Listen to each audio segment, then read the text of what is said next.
Hello, everybody. My name's Peter. You can also call me Meyer, and I'm one of your TFs. Thank you so much for joining us for Section here on Wednesday, the 27th of June. We're going to be talking about HTTP, DNS, and PHP. So how far did David get in lecture? Did he get all the way to talking about the GET superglobal, $_ GET? Did he talk about that? Did he talk about $_ or post? Mentioned it. Yeah. Okay. What about $_ session? You mentioned it. Okay. Cool. Good. So we'll cover some of this stuff today. First of all, I wanted to point out just a few things about HTTP and DNS. I'm using this new presentation tool, Prezi. So we'll give this a whirl. I don't have very many slides, but first of all of my sections will have code that's available at this content link. So if you go to this link, and I'll make this Prezi available as well, you'll be able to find the code, any code that we do today. So the code will be in this folder, and you can email me at this email, pnori@fast.harvard.edu. So first of all, let's talk about HTTP and DNS. DNS is, did he give much time to DNS? Did David spend much time talking about DNS at all? Yeah, he did. Okay, cool. So he talked about how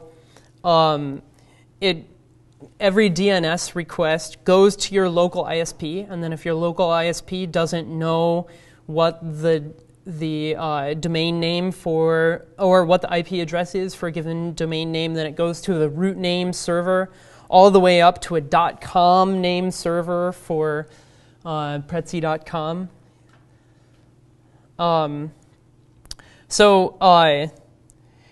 Then if he covered DNS pretty well, then we can spend some more time talking about hypertext transfer protocol. So any protocol, I find it interesting to think about protocols by thinking about CB radios. Back in the 70s, they used to have these radios in every car, and there's kind of a protocol for how you announced yourself to the people that were around you, like to the vehicles that were around you that had CB radios in those vehicles. And so if you go check out the voice procedures on Wikipedia, there are certain keywords like affirm, negative, over, out, and there are certain times when you can say those keywords. And HTTP is the same way. There are certain keywords inside the header, and there are certain places at which certain keywords are able to occur. And you can see these headers in progress. Later on in this term, we'll talk about how to see the raw HTTP headers as they head across the internet, in order to see what's actually happening with your AJAX requests. So it's a protocol, which is just a set of conventions with vocabulary and a method for using that vocabulary. And it's also stateless, which means that every time information is sent and received once, the information is discarded. So we need cookies and session management, like the $_ session, in order to make anything appear persistent.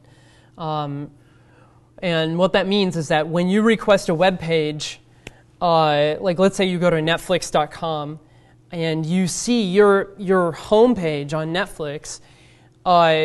If you were to go to another page on Netflix, the only way that they're able to know that you are still you and not somebody else is by using this simulated persistence with session management and cookies and information stored on the server.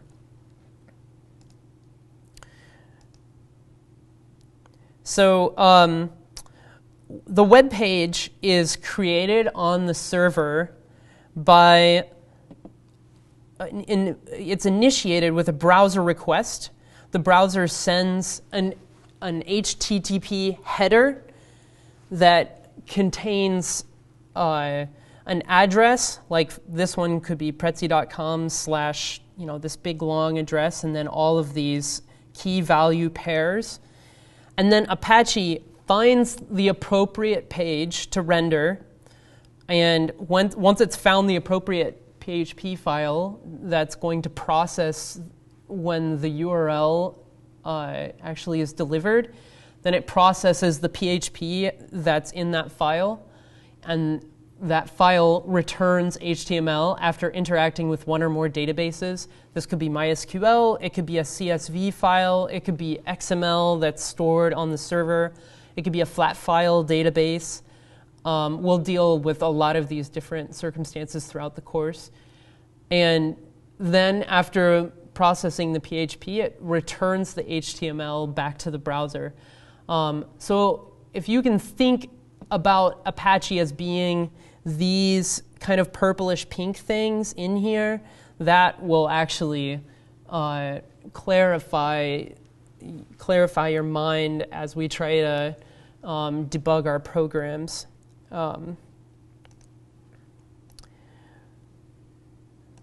So that's pretty much all I have with Prezi. Let's get started with some examples. So I'm going to be using a previous version of the CS50 appliance that we'll be using in this class. We're still updating the appliance, so once it's officially released, then you'll be able to download this computer within a computer and run it within a hypervisor on your computer. A hypervisor is a program that runs a computer within a computer. If you've never run a virtual machine on your computer, it'll be kind of a brain stretch the very first time.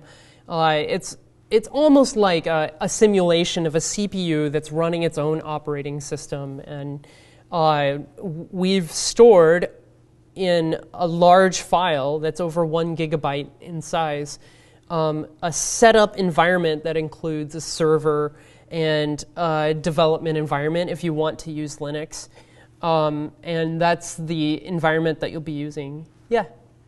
If we already have something, I have VMware. Yeah. Can I run it inside VMware? So the question is, if you're already familiar with VMware, can you run it inside VMware?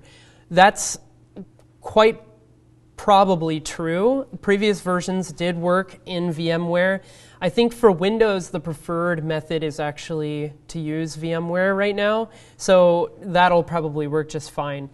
Because I'm not responsible for developing the next version of the appliance, I can't say for sure which hypervisors it'll support, but I think that that's a fairly reasonable guess.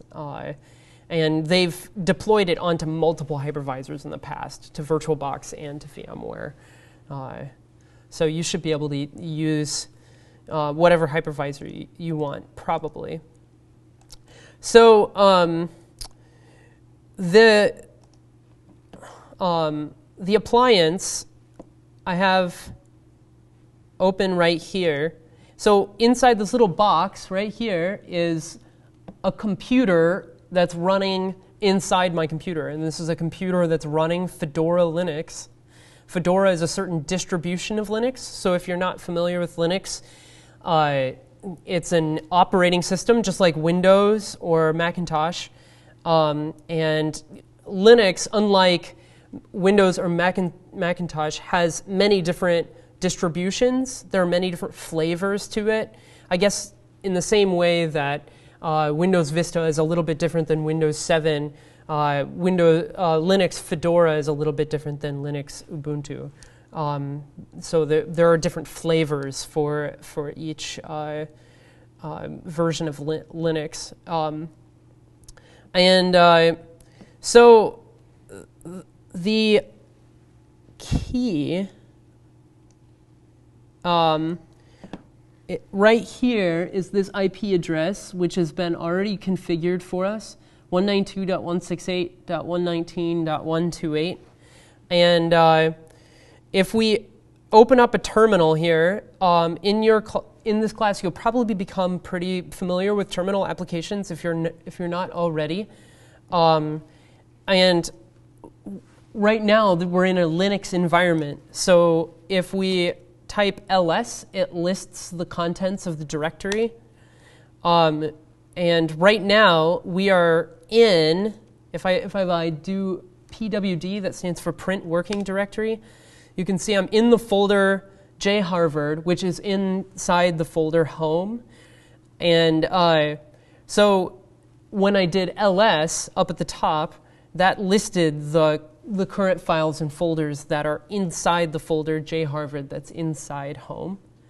And there are many more commands that you'll need to get familiar with. If you're curious about any of these commands that I've demonstrated here, you can type man, which stands for manual, and then the command.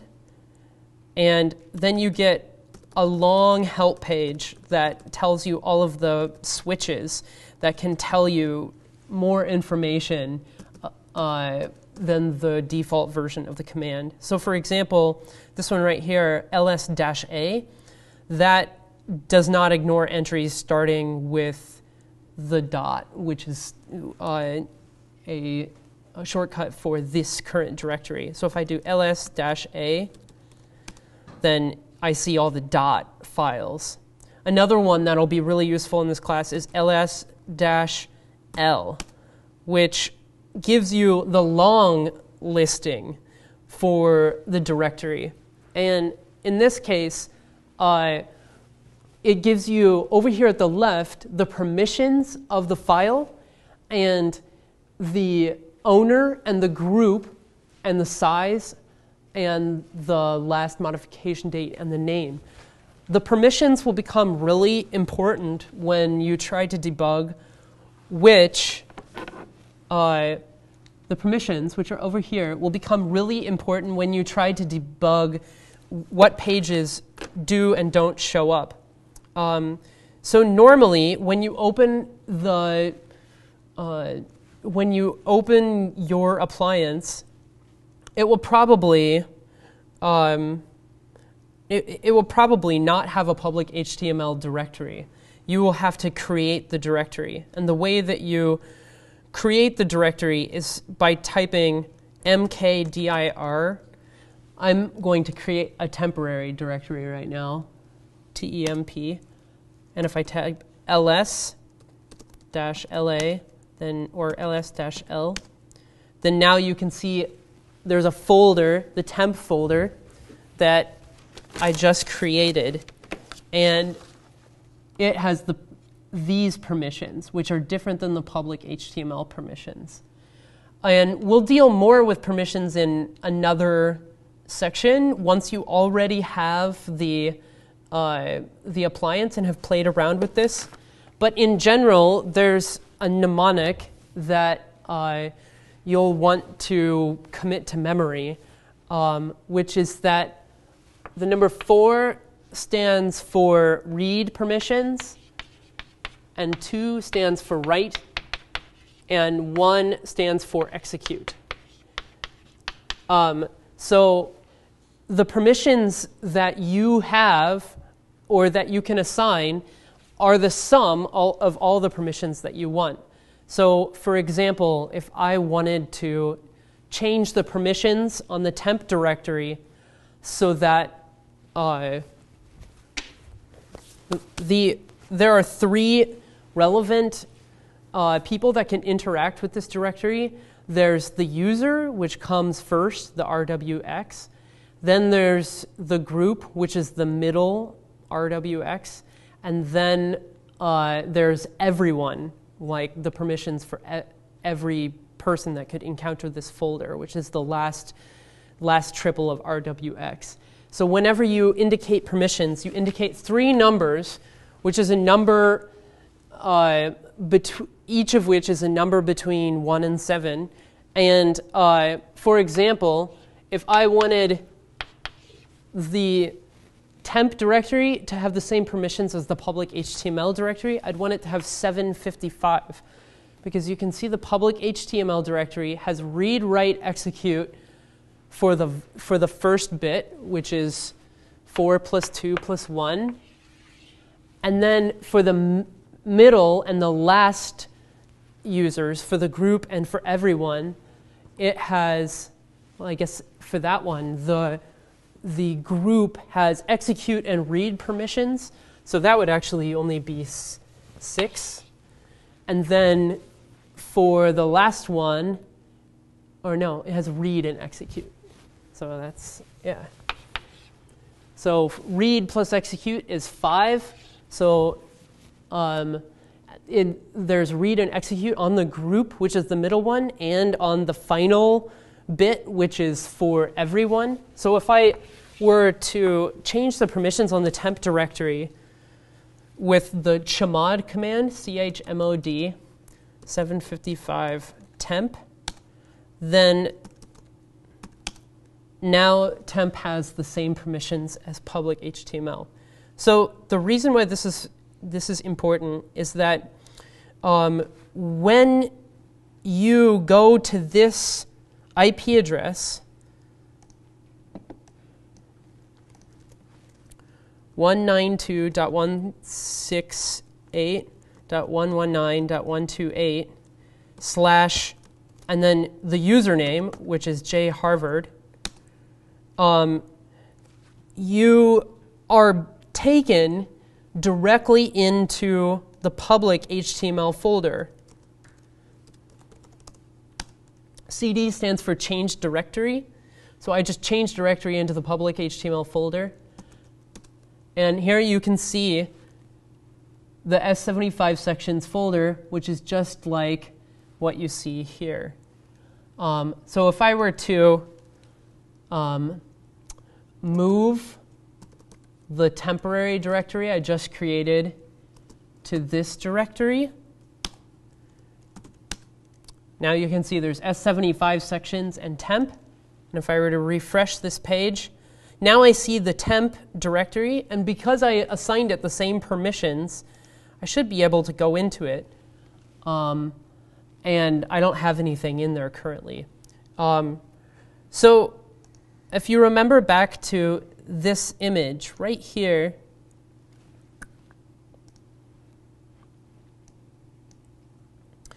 the very first thing Apache does is find what PHP file to render. So if I go to, it automatically knows that, this server automatically knows that if you go to tilde and then a username, it goes to that user's public HTML folder, which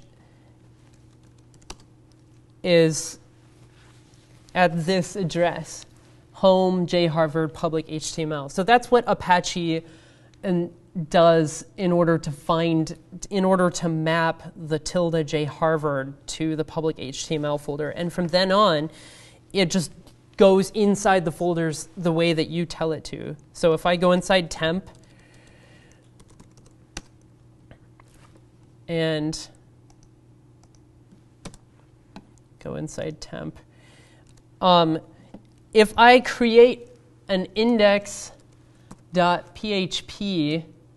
file inside of this temp directory, then if there's either an index.php or an index.html, Apache will naturally assume that is the one that you want to create. What we're seeing right here is the default Apache index. And so if I create an index.php, this is the default Apache index page for the temp folder. And if I create an index.php, it'll override this default one and display whatever the result of my PHP execution is. So I'm going to be using the terminal editor Vim to edit index.php.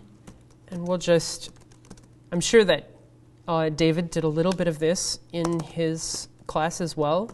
We'll just make a simple page.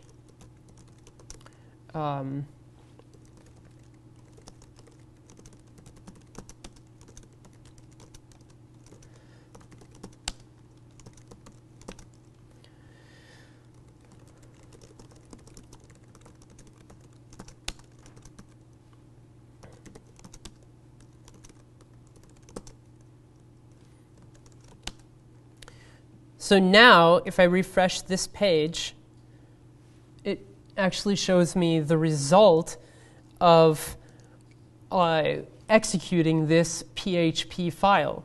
Now, there's no PHP code that's actually executed because we didn't include any begin PHP execution or end PHP execution tags. So the begin PHP execution tag is like that. Can you see that? Okay. So one of the most fundamental commands in PHP is echo. And you call echo putting what you would like echoed out to the screen as a parameter to the function call. So I'm going to create a break and then echo more content. And then I'll close the PHP tags. And this should echo more content out right there. So one of the most important commands that you can learn about is PHP info. And that tells you everything there is to know about the version of PHP that you're running. One of the first things that I do if I'm working on a new server is run this command in order to really find out what the server is capable of, because it changes with every installation of PHP and with every version of Apache and the parameters that it's installed with. So PHP info as a function call gives me this nice page that has all of these important key value pairs, like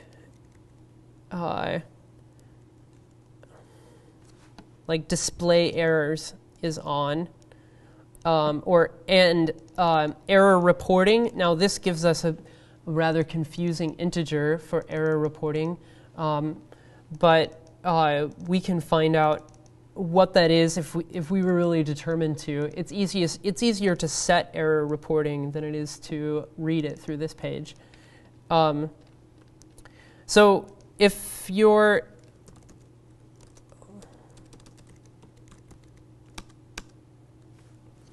interested, if your version of PHP has any particular functionality, you can call the PHP info function and then use Control F on your page in order to search for that particular parameter and then look for it.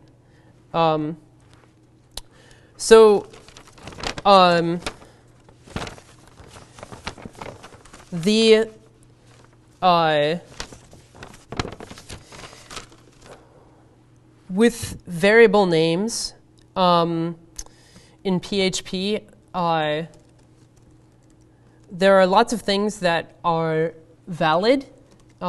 Basically anything that begins with a $sign and then a letter or an underscore. These are all valid variable names. I would recommend against using underscores because PHP actually uses them internally in order to do its own variables like post, which is a variable that contains a very special array.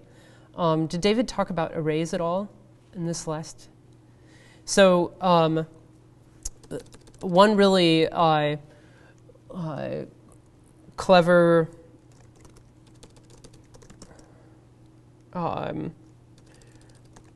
function is print r, and if you put an array inside of print r, then it tells you what's inside of the array. And in this one, it just displays an empty array. Why is that? For $_get. What's $_get supposed to have inside of it? Yeah? It should have the parameters following the URL. Right. So I actually need, yes. Someone suggested that it should have the parameters following the URL. So this is actually the index.php page. And if I put key equals val and refresh the page, then now my array is updated with a key of the word key and the value val. So I should be able to create a new break, and then I'm going to concatenate that break with $_get key. And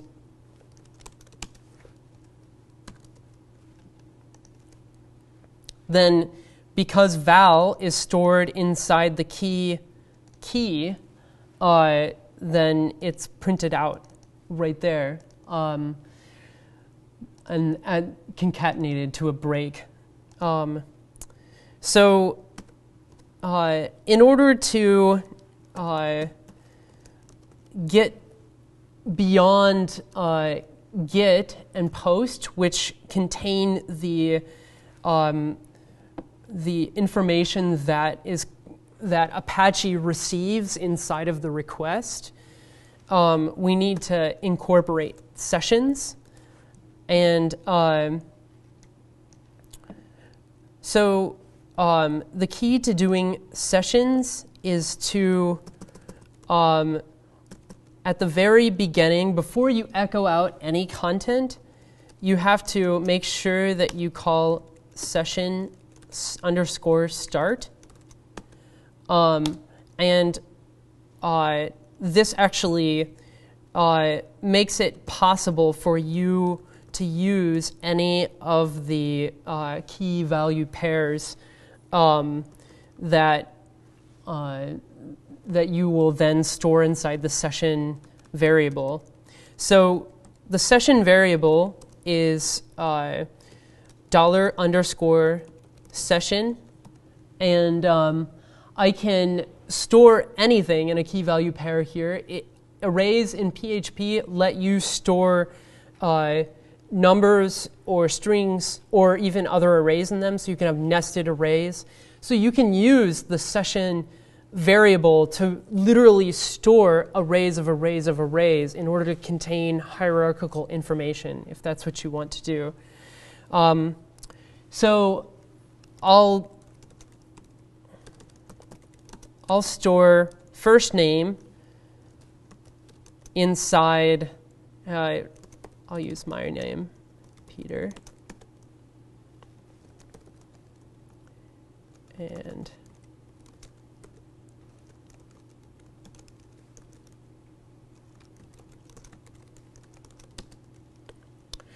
so if we go back to this page and refresh it, it says temporary page is working. And what has now happened is that I have I have created a cookie on my computer by my browser, and that cookie contains a very long string of numbers that uniquely identifies me. And that cookie that has that long number in it, there is a file, there's a folder inside of Apache that has that same long number in it. And so then when I request this page again, it goes and digs out that folder and puts the stuff that's inside that folder stored in the server into the $_session variable for you to use. So if I were to create I'll call it after, well, in fact, we'll copy it. Copy. CP stands for copy, so I'm going to copy the index and call it index 02. And now I will not include these assignment statements.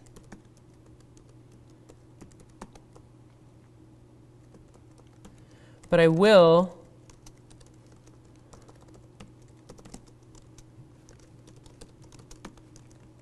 you don't actually need these parentheses here for historical reasons.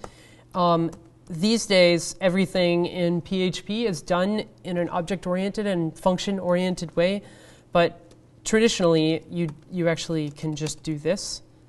So now I have a page that is index 02, and if I go to index02.php, I see Peter Knorr.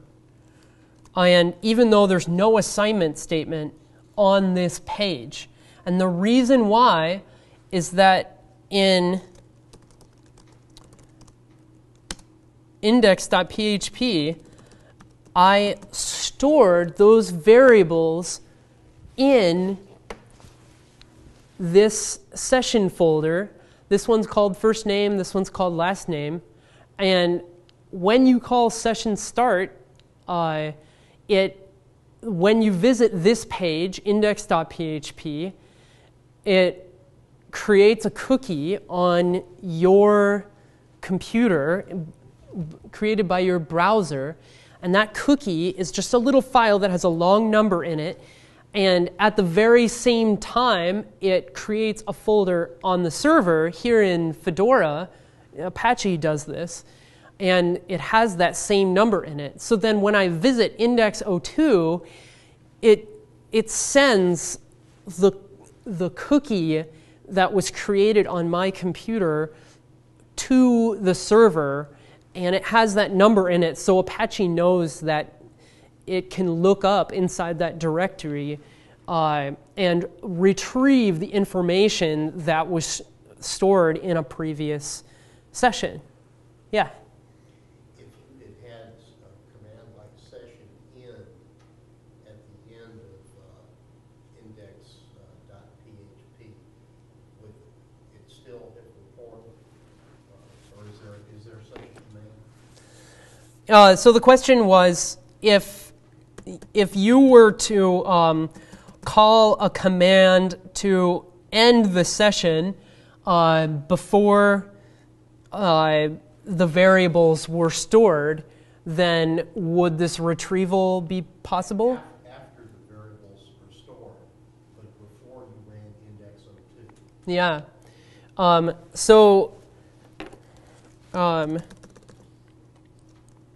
Let's see.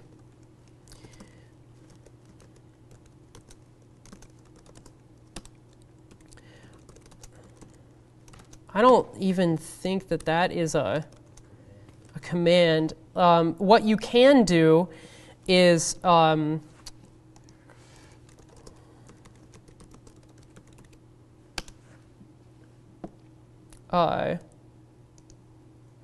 that it's kind of tricky to, to actually delete the entire session, you have to do several different things. You can expire the cookie prematurely. You can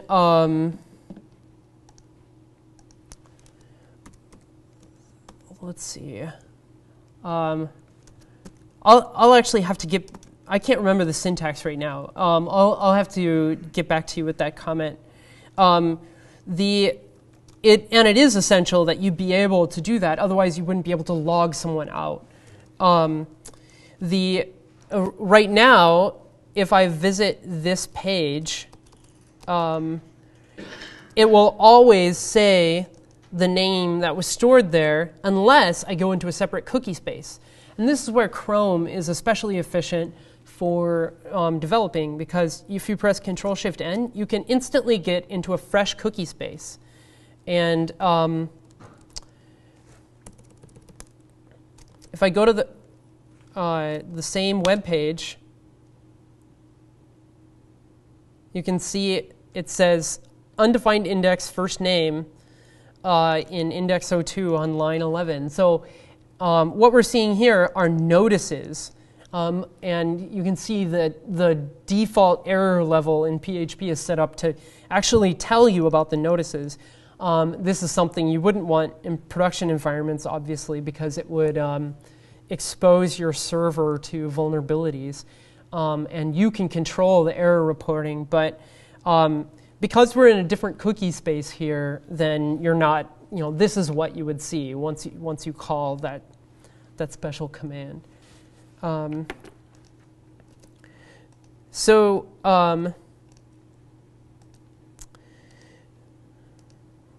Let's try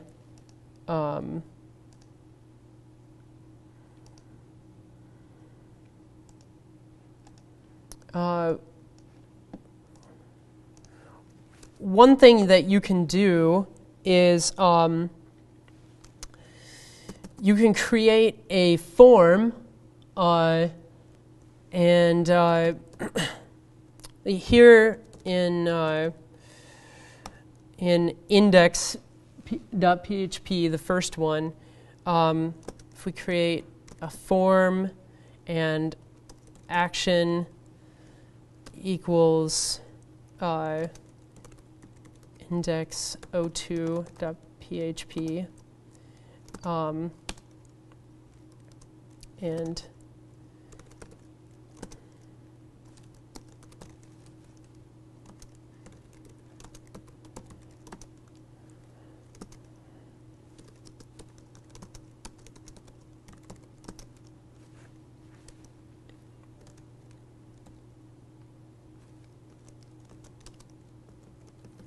well, you can even have a form submit to its own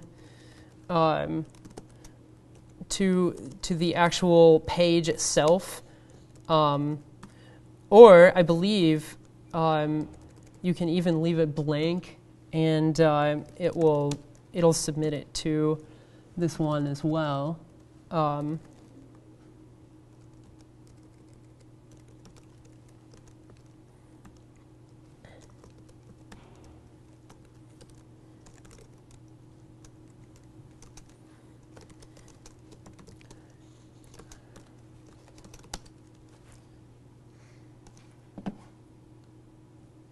So if we go to index.php,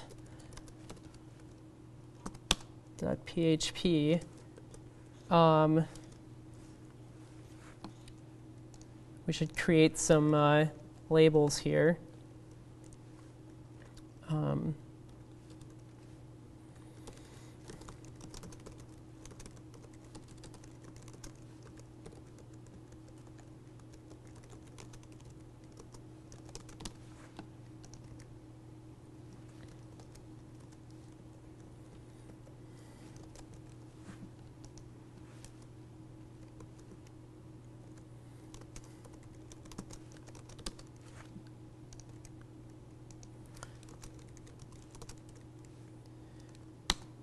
So right now we need a submit, I think that's how it is.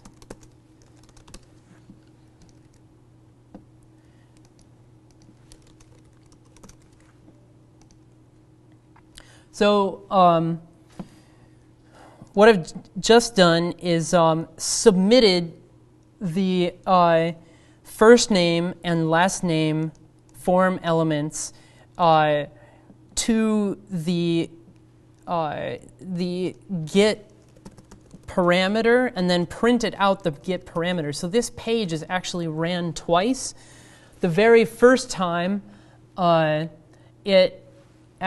print R actually is, you can see that my name is actually appended up here when I actually hit submit. So right now there are no parameters, and then when I hit submit, the parameters show up and print R records that the variables are actually submitted. Because you can get access to variables this way, you can then store the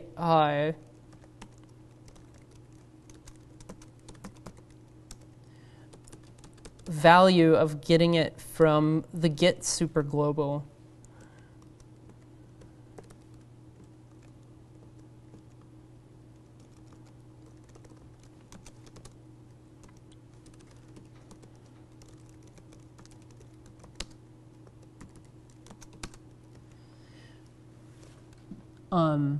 So what this will do, well, maybe somebody else can explain it. What will this enable us to do?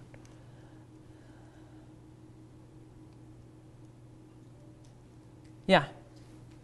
Take the input first name, last name, store them in the session code. Right. So it enables us to take the first and the last name from these two text boxes, store them into the session, and then if we load this page, whatever we type in here should show up on the second page because it's in the same session. So I'm going to put random phrase here, and it should store it in the session. And I have a syntax error, unexpected less than sign on line 12. So the problem here is that I didn't echo this BR tag out. And so it was confused because I was in the middle of PHP mode. And it needs a quote on that same line, or a semicolon, in order to terminate the statement. So now random phrase appears in the session.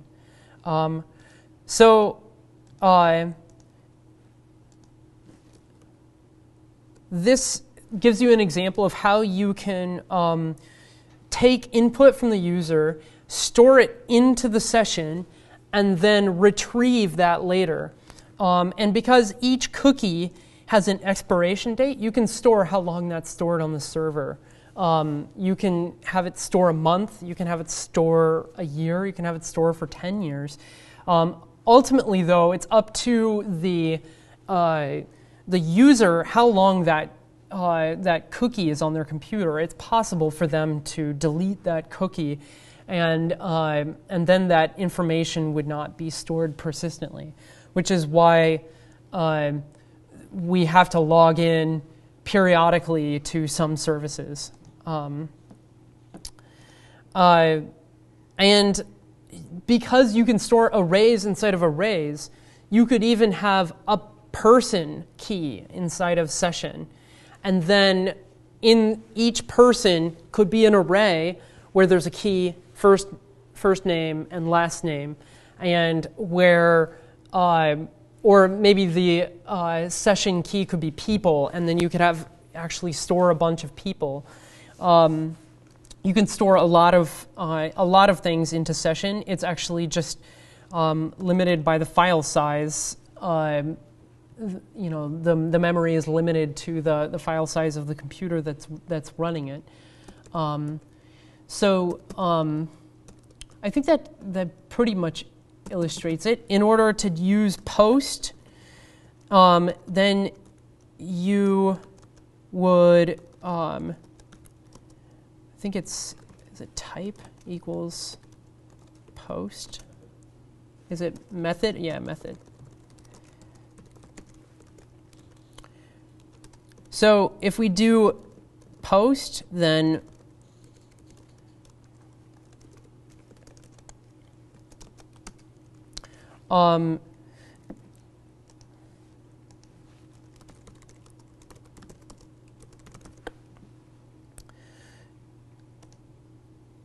you can see that this, that didn't do it. Method here.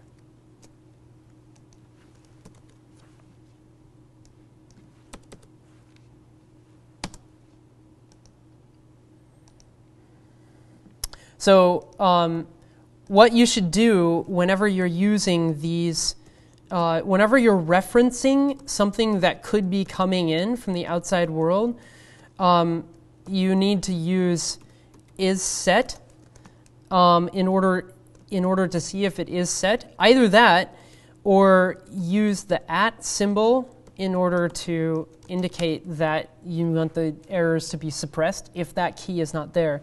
Because this is an array, this is a variable that refers to an array, and if that array doesn't have the key first name, then you'll get a notice. So now that I've put the @ symbol there, then it won't complain if that key is not present.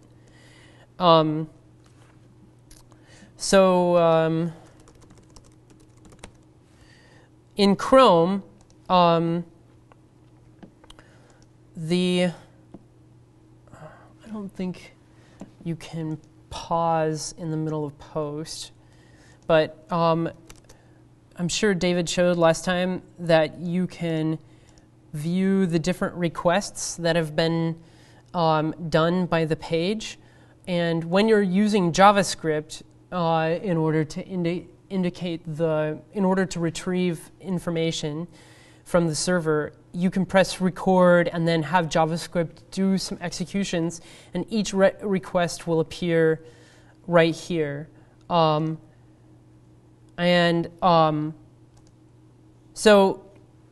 because I had the record button on, you can see the headers here.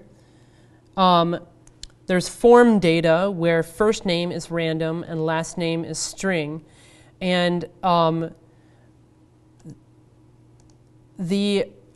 it's sent as post, which means that nothing was stored in the actual URL request, but it's still in plain text and trivially observed. It's slightly more difficult to uncover a password if it's post, but it's by no means secure. So now you can see first name is random and last name is string.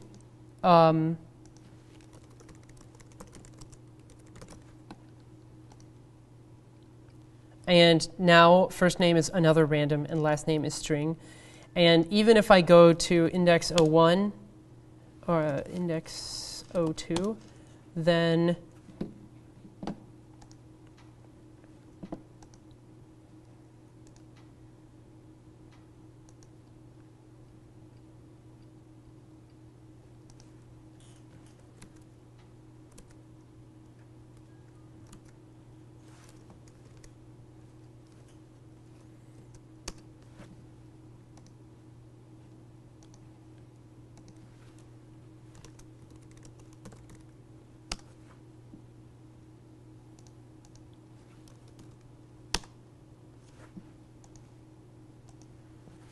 so I'm doing something wrong. What? On the left Yeah.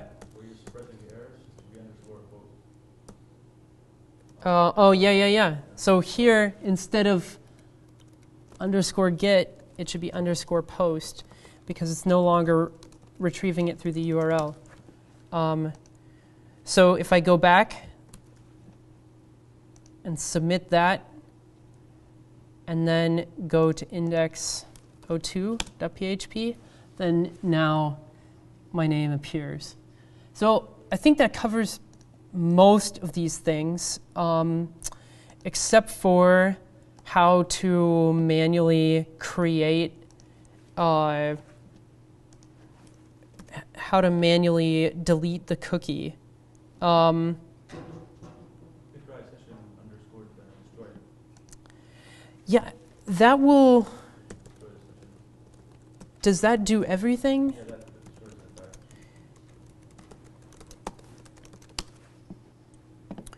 entire session. I think the effect for the user is the same.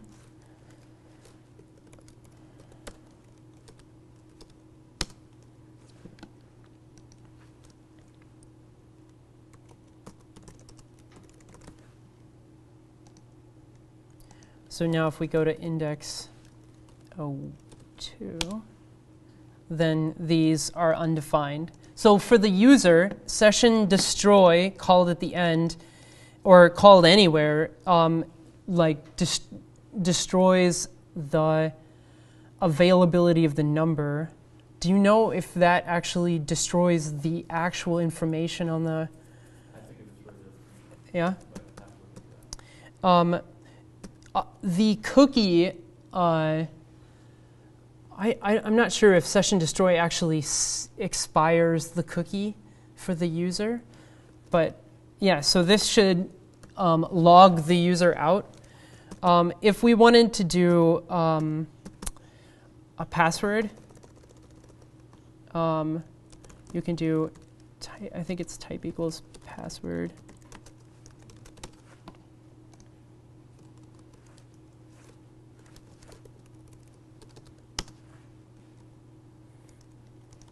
Yeah, so if you do type equals password, then you can store, you can make it so that it doesn't appear on the screen.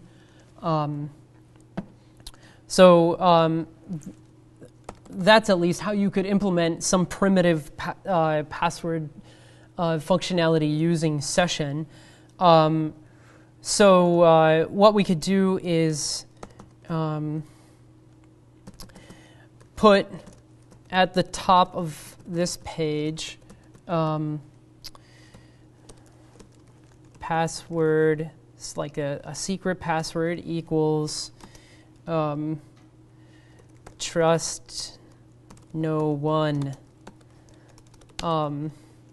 And then you could say if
so here the form is not going to a different page, but if we submit it to index02.php with a method of post, and we change this to password so that it matches this post password field. We'll even print it out.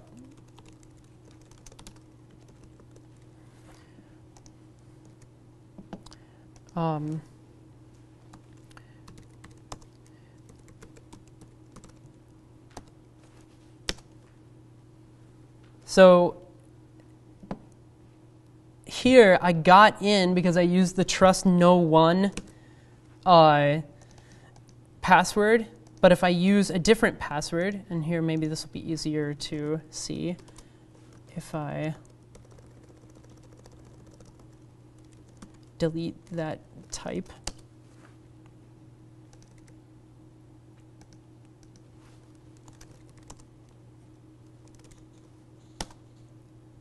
So that actually did not work. Let's see. The name is password. If we You're not setting. I'm On the left. yeah, so I didn't test for equality. Instead, I actually assigned, I overwrote the password key. So if I do this, you did not enter the right password. But if I enter trust_no_1, then it says you got in. And then it says undefined index, first name. Not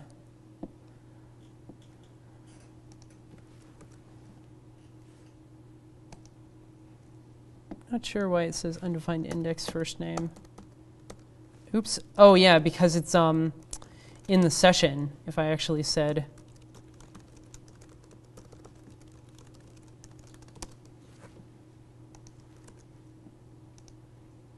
yeah. So do you guys have any questions about how to use the get superglobal, the post superglobal, or the session superglobal, or what a superglobal is? Is that pretty clear? You can store tons and tons of information inside the session. If you want something bigger or more rigorous, you can write it to a file, and we'll cover that in future sections. I will add these two files to the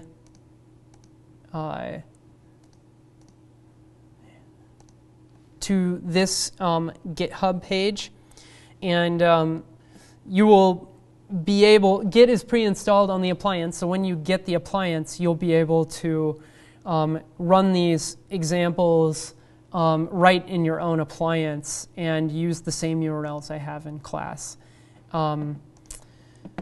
So I think that's pretty much everything that we really had to get through today.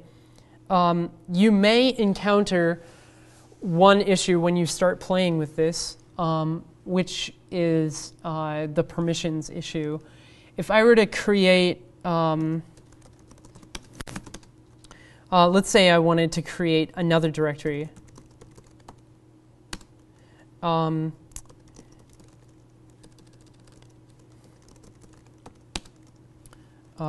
And I make an index.html page.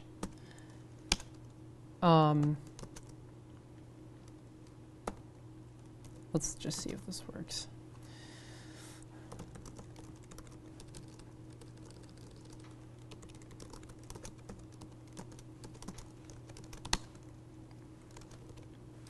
So now I should be able to go to, I'm in home, jharvard, public HTML, temp2. So I should be able to go to, inside the jharvard directory, I should be able to go to temp2. But it says you don't have access to temp2 on this server.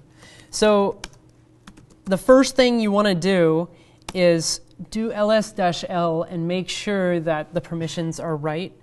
In order for directories to show up, they need, at the very least, execute permissions, because to execute a directory means to be able to go inside of it. It's different than, you don't necessarily need read permissions or write permissions. Read permissions on a directory means that you can list the files inside of it, and write means that you can you can touch a new file inside of it. But you want to make sure that at the very least you can everyone can execute it.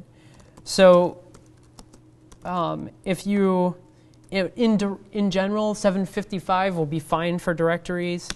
If you change the permissions on temp2 to 755, then you'll still encounter this issue, which is that now we can get inside temp2 and find out that there's an index.html page. But if I go inside temp2, I can see that the index.html page only has read-write permissions.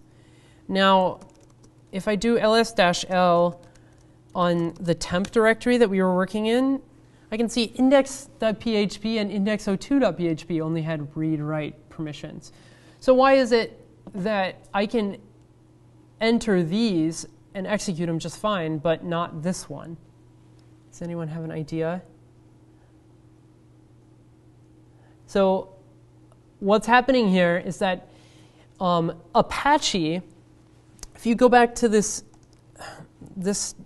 page, Apache, the very first thing it does is try to find a file to handle the request. And so if I go to jharvard/temp2, the first thing it looks for is index.php. And if index.php isn't there, it looks for an index.html. And if it actually has the suffix HTML, then Apache assumes that there's no PHP that needs to be executed, and it actually delivers the HTML file up the way that it is on the server. And so as a result, everyone needs read permissions in order to read an HTML file or in order to read a JPEG, like an image. So you would need to chmod this so that everyone has the read bit enabled. And now we can access it. This will probably cause you a few headaches the first time that you're working with the appliance if you've never dealt with Linux permissions before. But again, that this 644 permissions is only necessary for things where everyone needs to be able to read them. We're using a type of PHP that the PHP is actually executed as you, the user, and you are jharvard. So it just needs these first read-write bits to be enabled. Are there any questions about that? I think that pretty much covers it. I'll make sure that these are up on Git by tomorrow, and I'll make sure that the slideshow is accessible through there as well. Thanks so much.